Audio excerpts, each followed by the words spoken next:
And right now we begin with a search for the person who shot this 60-year-old man. He was out camping with his family in the Pike National Forest. This is a newly released photo of Glenn Martin. Now, the scariest part of this story is the Douglas County Sheriff's Office believes the man died because of an errant bullet that came from a high-powered rifle.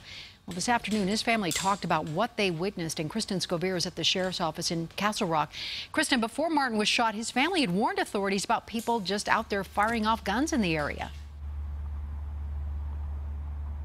That's right, Ann. They said they heard gunshots in the distance earlier that day and said they had talked to park rangers and didn't think anything of it until, of course, later. It was absolutely heartbreaking to hear from the family of Glenn Martin. He had two daughters today talking to us, Janelle and Carly, and his son-in-law, Chris, and they said they just couldn't believe it all happened so fast. To the man that they loved. One second he was here, the next he was gone. As you mentioned, he was killed while camping with his family at the Pike National Forest near Rainbow Falls Park area. Now, his daughter Carly said they had just finished dinner at the campground when suddenly her father was hit by what they then discovered to be an errant bullet. I lost my best friend.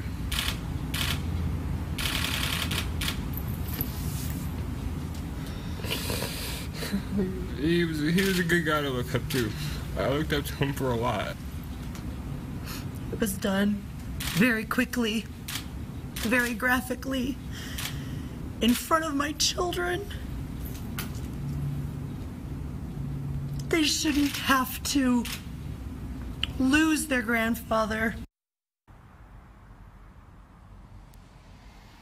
No. Carly and Chris, they had no idea what had happened at that moment. They thought maybe it was a bee sting, maybe even a heart attack. They didn't know until later, and they didn't have any cell service, so they quickly put Glenn in the family SUV. They started racing down the mountain to meet first responders and did CPR on the way, but sadly Glenn died. And now the family begging the shooter to come forward or anyone with any information. They're not sure right now if it was an intentional act. The Douglas County Sheriff's Office saying they're not ruling anything out, but if you do have any information, they're asking you to call the Sheriff's Office or the Metro Denver Crime Stoppers. Live in Castle Rock, Kristen Skovira, 7 News. That is just horrible. Thank you, Kristen.